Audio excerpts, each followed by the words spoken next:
nesta possibilidade. Como também é possível nós nos comunicarmos sem que a mediunidade ostensiva esteja presente com os nossos queridos que já desencarnaram. Porque se o fluido cósmico universal leva os nossos pensamentos e os nossos sentimentos até onde eles estão, né? E de lá para cá também, nós precisamos estar com uma vibração positiva. Nós precisamos estar sentindo amor. Nós precisamos estar emanando amor, né? Então, é assim que os espíritos se comunicam entre si, através do fluido cósmico universal. Nos ajuda a pensar nisso, nos ajuda a alimentarmos a nossa fé de que nós sempre estamos sendo ouvidos, sempre. Nosso anjo de guarda, o nosso espírito mentor, ele está do lado de cada um de nós quando ele é invocado. E quando ele não é invocado, ele fica na espiritualidade trabalhando, né? Então, na nossa existência, muitas vezes nós estamos como a figura desse nosso amigo de amarelo.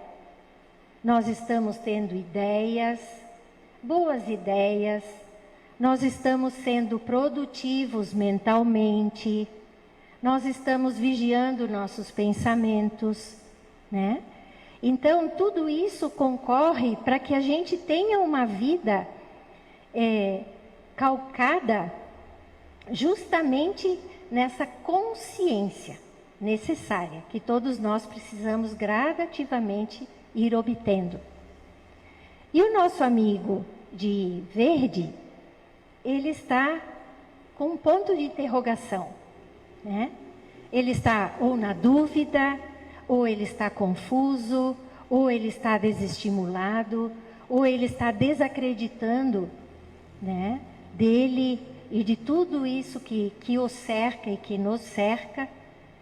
E que muitas vezes ele pode estar também numa zona de conforto, né? A gente escuta muito hoje em dia, se tornou um termo tão popular, né? Zona de conforto. Que tal zona de conforto é essa? Inclusive hoje, vasculhando na internet, eu descobri uma palestra do Rossandro Klingey justamente sobre esse tema, zona de conforto. Eu não vi, mas eu sugiro que a gente possa ver, né? E, na verdade, a zona de conforto, na minha percepção, não tem conforto nenhum. Porque muitas vezes você está tão anestesiado, ou tão acomodado, ou tão introspectivo nos teus próprios pensamentos, que isso deixa de ser um conforto, né? Trago isso para reflexão.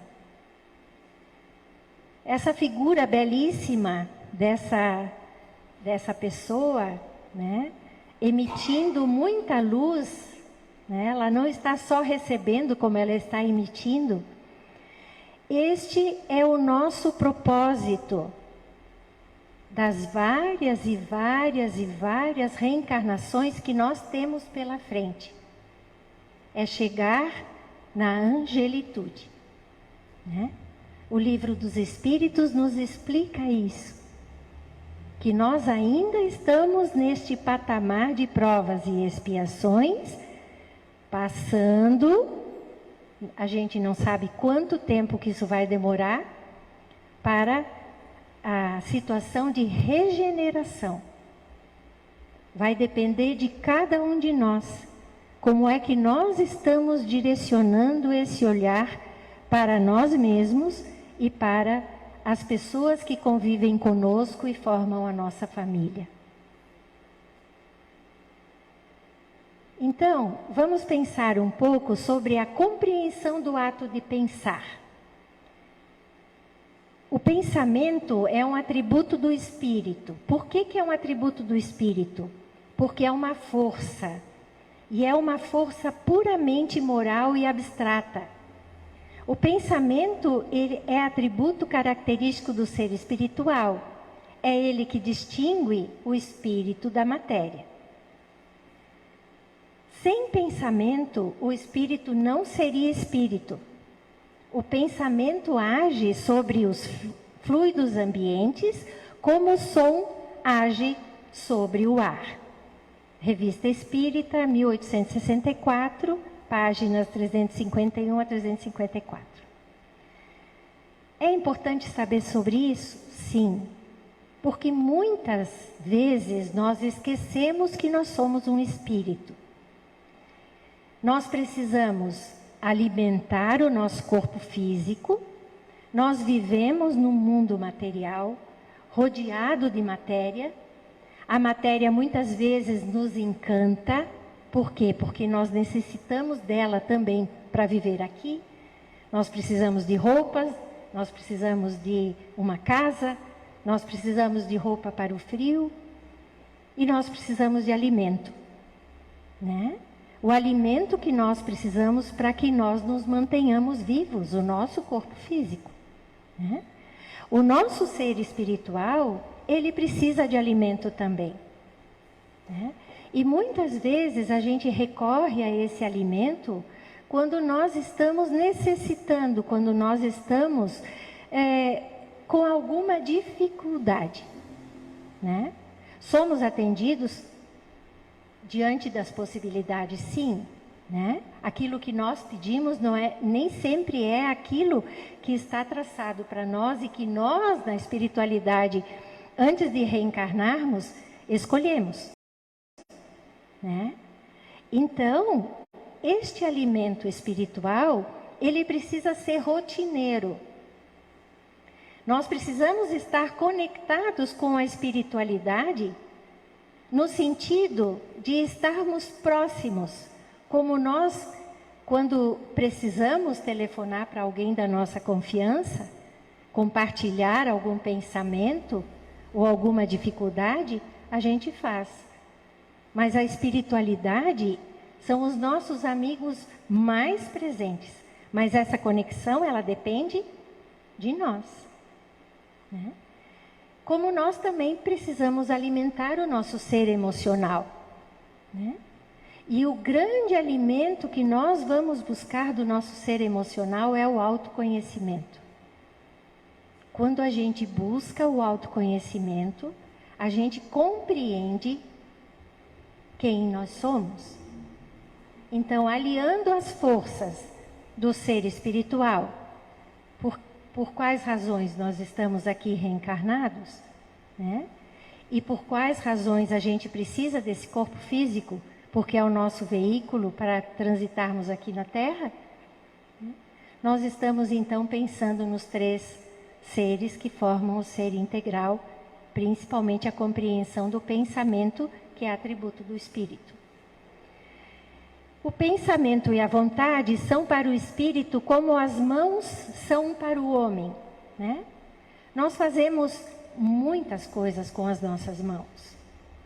Na verdade, se nós nos depararmos com uma situação que nós não pudermos fazer com as mãos, nós não saberemos o que fazer, né? Isso me faz pensar naqueles pintores de pés e bocas, né? Que existe uma associação em São Paulo, e eles fazem quadros lindos, pintados com os pés, pintados com as bocas, porque eles não têm braços, né? Então, a união dos nossos braços nos afazeres, ela é para o espírito o pensamento e a vontade, né? A vontade que nos impulsiona, e o pensamento que é atributo do espírito.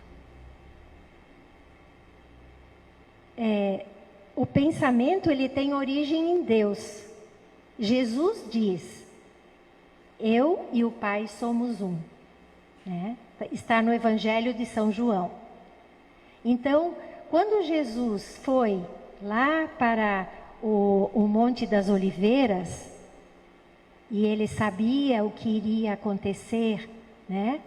Depois daquele encontro com os 3 apóstolos, que ele ia ser preso, que ele ia ser crucificado, né? Ele quis justamente ocupar os discípulos que estavam com ele deste futuro, né? Então, foi ali mais uma vez a prova que esses discípulos tiveram, mesmo que eles adormeceram neste momento, da comunhão de Jesus com Deus, né? Por ele ser um espírito superior, iluminadíssimo, né? Ele tem essa conexão, e teve, e continua tendo, e vai ter eternamente, como nós somos eternos, essa comunhão com Deus. O pensamento, ele tem forma, porque nós, com o nosso pensamento, nós plasmamos, né? E o que é plasmar? Plasmar é você tornar algo material, é você fazer com as mãos algo que depois você vai ver. Se o nosso pensamento ele pode ser plasmado, né? Olha só a responsabilidade que nós temos nisso. Por que será que nós nos sentimos tão bem dentro da casa espírita? Que às vezes, quando nós temos um momento de dificuldade, eu já me peguei pensando nisso. Eu gostaria de vir para a casa espírita e poder ficar internada aqui, né? Trazer um colchãozinho, deitar aqui, porque é um ambiente de serenidade. Porque nessas paredes, gradativamente, estão sendo plasmadas energias muito positivas,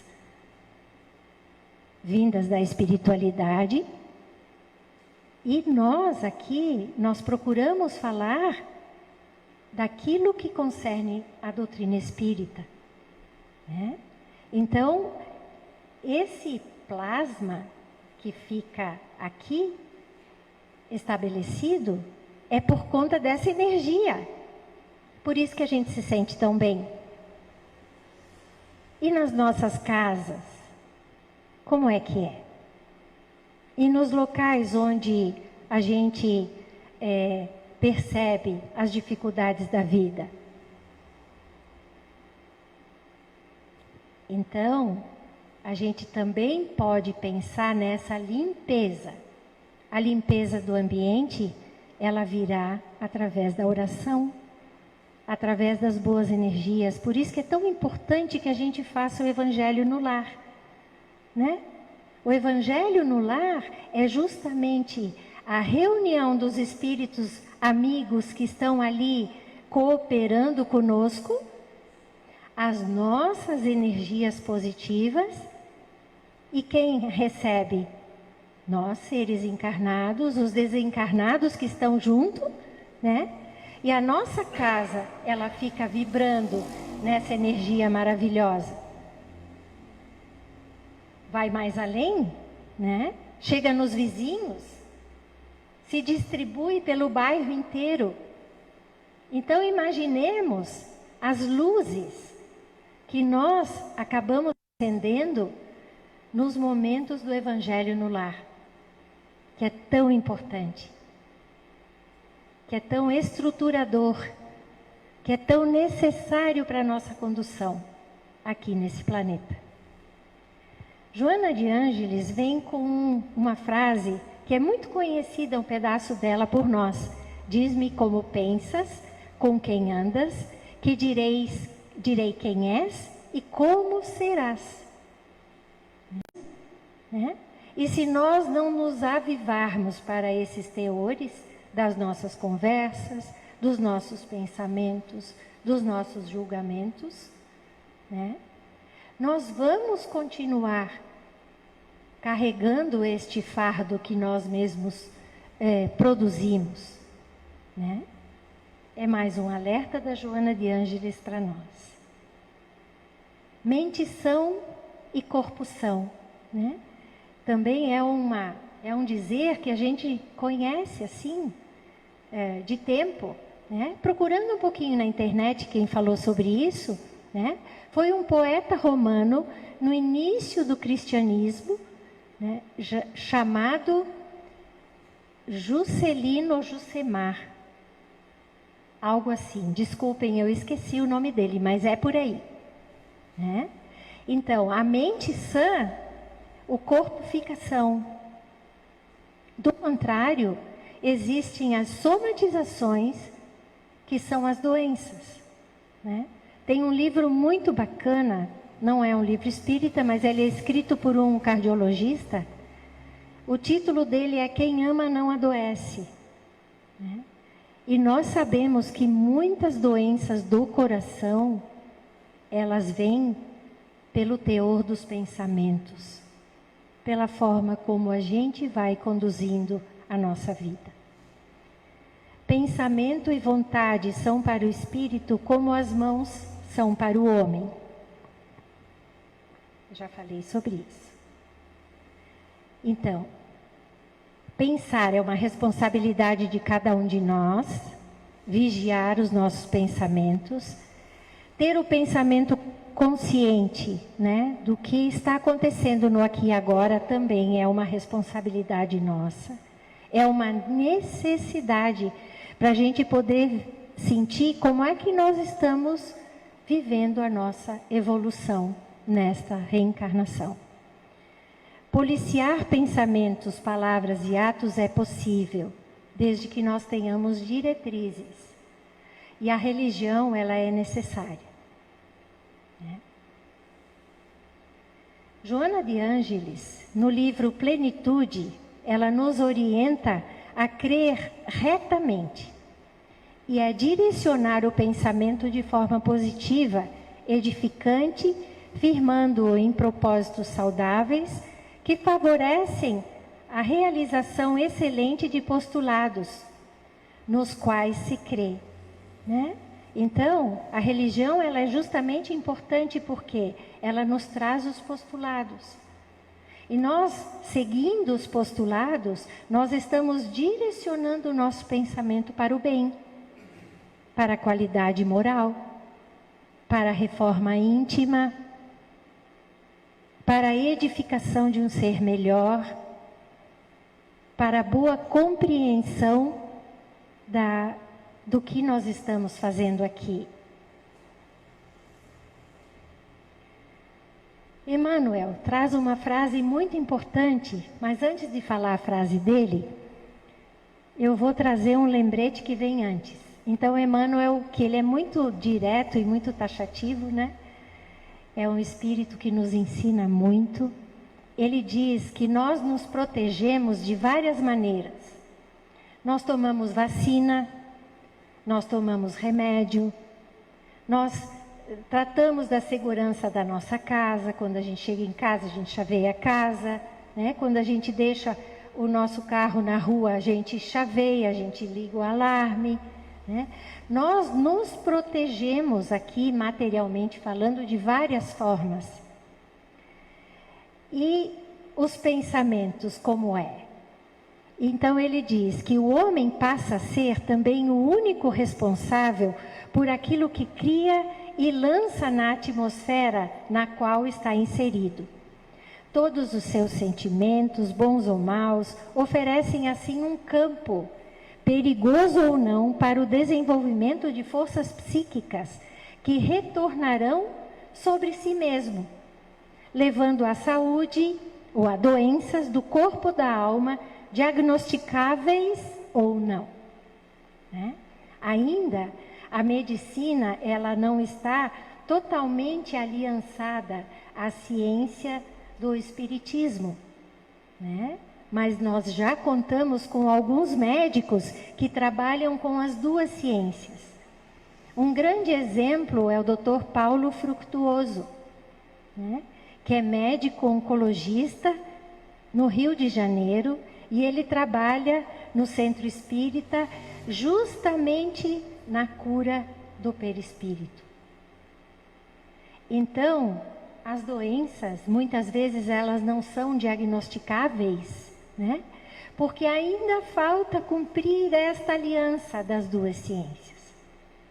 Mas que Dr. Paulo fala que no futuro isso será muito claro, muito evidente. E que todos os médicos, segundo ele, que reencarnam na face da Terra, eles são médiuns. E que junto com eles trabalha pelo menos 1 ou 2 espíritos, né? Então, como é bom a gente saber disso. Porque nós, sozinhos, nós somos uma unidade. Agora, quando nós contamos com um grupo de pessoas, com certeza nós somos mais fortes. Nós temos mais garantias, mais segurança, né? E mesmo porque a segurança que a gente tem no médico, da preferência, ela é necessária. Vamos lembrar então dos pensamentos, né? Se eu confio, então eu vou emanar bons pensamentos. Se eu desconfio, é melhor nem aderir ao tratamento, né?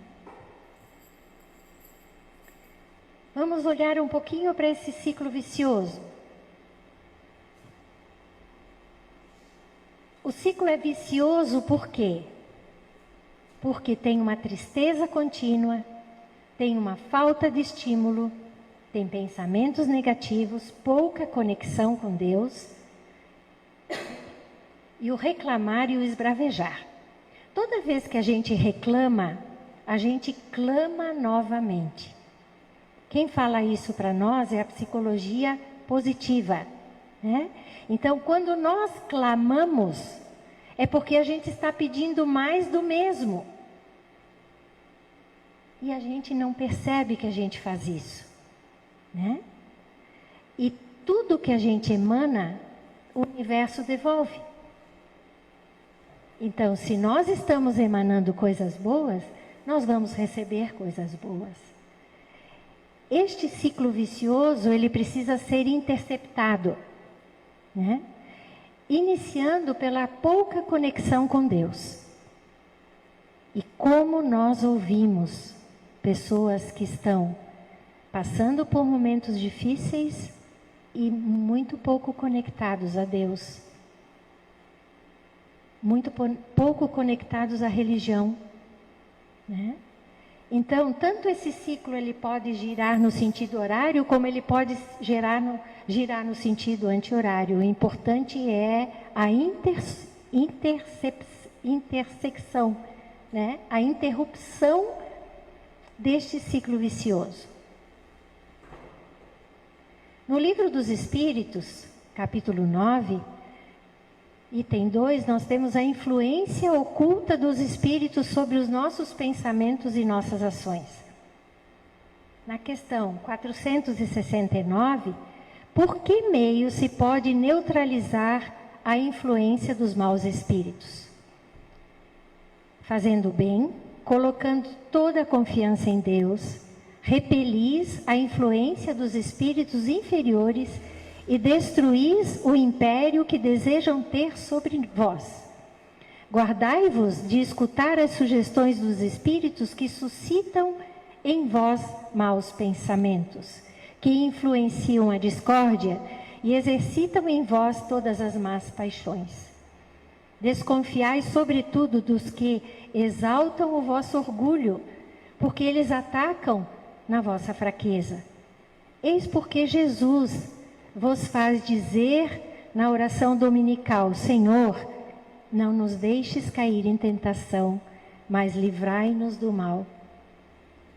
Se nós pedimos para que Deus nos livre do mal, né? Se nós entramos nessa comunicação com Deus, ótimo, mas vigiando os nossos pensamentos, né? Nós podemos fazer, como se fosse uma contínua reflexão.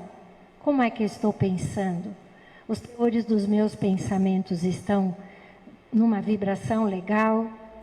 Eu estou otimista ou estou pessimista? Né? E aí, vem os espíritos nos dizer Confie em Deus. E é esta fé que nós construímos a cada dia, alimentando o nosso ser espiritual.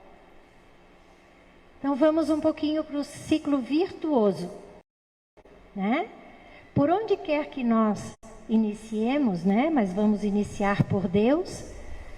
A prece e a conexão com Deus, o amor e a caridade, a escolha de pensamentos positivos, a construção da fé, a humildade, a meditação, o otimismo, a resignação, o perdão, né?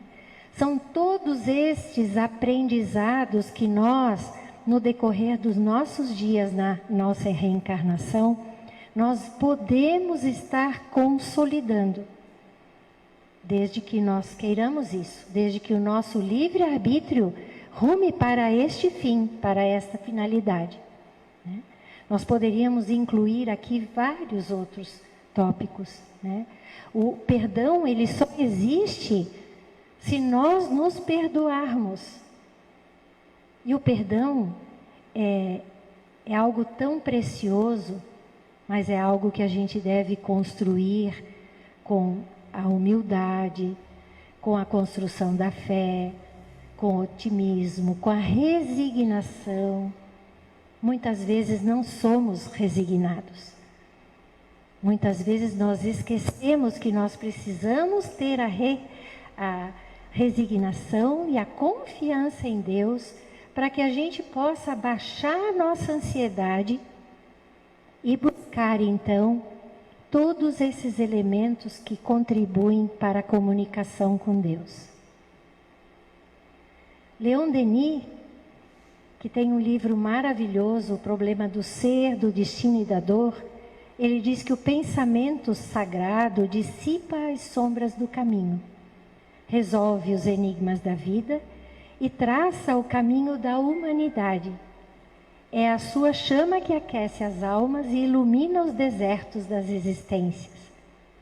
Esse livro, Leon Denis, ele é muito importante. Leon Denis, ele esteve presente na codificação das obras de Allan Kardec. E ele permaneceu trabalhando após o desencarne do próprio Allan Kardec, né? Então, nós vamos pensando que o pensamento positivo, ele encontra um rumo para a nossa vida, como o negativo encontra também, né? E quem que vai cuidar disso? A nossa consciência, o nosso ser espiritual. A necessidade que nós temos de estarmos evoluindo aqui neste grande propósito que é a reencarnação.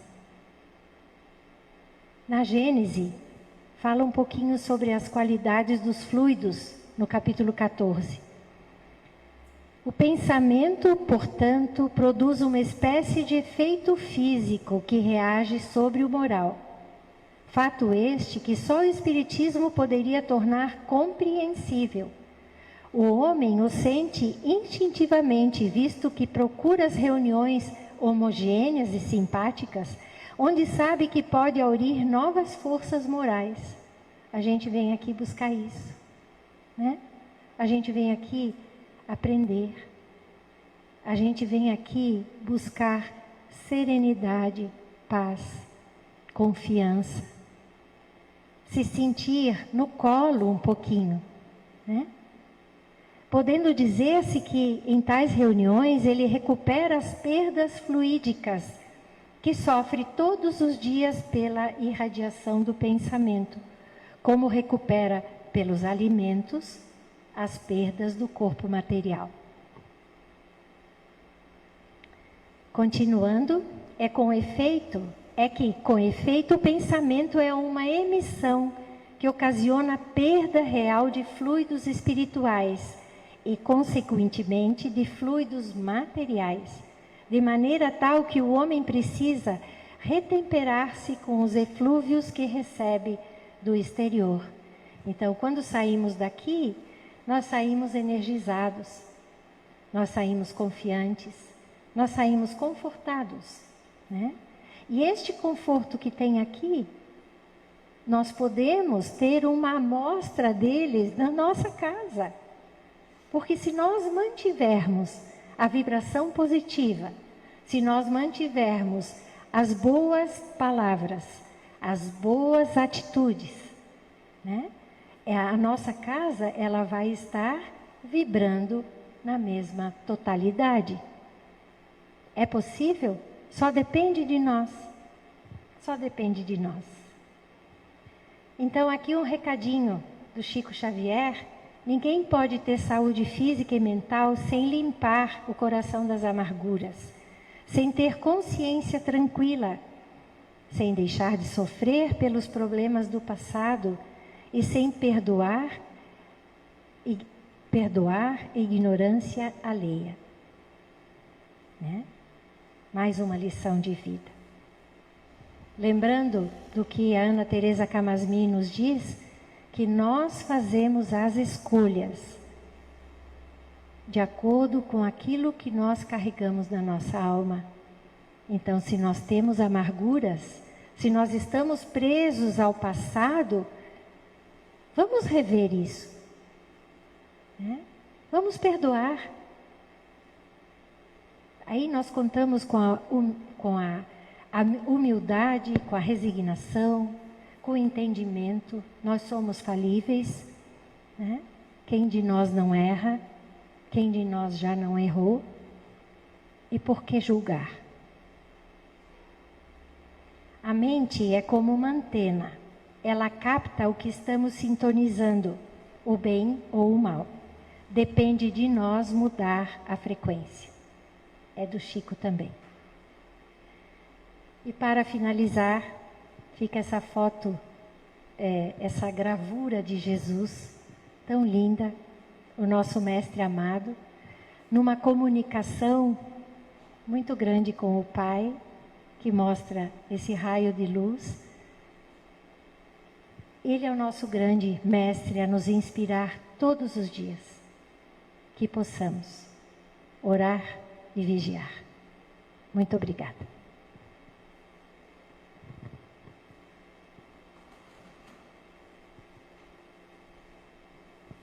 Obrigado, Tuti. Então, nesse momento, nós vamos dar sequência aos nossos trabalhos. Como, em função da pandemia, o passe é dado a todos, que os nossos trabalhadores fiquem a postos. Então, convido a todos a fechar nossos olhos. Que nesta noite vamos bendizer a família, aos amigos, as alegrias vividas e os abraços recebidos.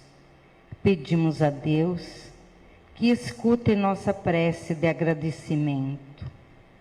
Quando bendizemos, atraímos bênçãos que se multiplicam em nossas vidas, mesmo sabendo que os problemas existem, mas temos o privilégio de vivermos com a proteção divina.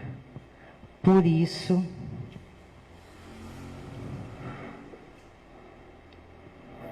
que as forças do bem e do amor iluminem os nossos caminhos. Como estiveres agora, que nosso bom Deus te guarde. Como estiveres pensando, que nosso bom Deus te use. Onde te encontrares na vida, que Deus te ilumine. Com quem esteja seguindo, o nosso Senhor te guie. No que fizeres tu, peça ao bom Deus que possa te amparar. Em cada passo teu, a mão de Deus virá te abraçar. Senhor Jesus, livrai-nos das palavras que ferem, da maldade que nos rodeia, das mentiras que nos confundem e de todas as mágoas que nos adoecem. Senhor Jesus, Espíritos de luz, agradecemos por essa noite, por todas as bênçãos recebidas, pelas palavras que aqui escutamos e aprendemos. Ajude-nos todos os dias da nossa vida a sermos melhores. E que assim seja.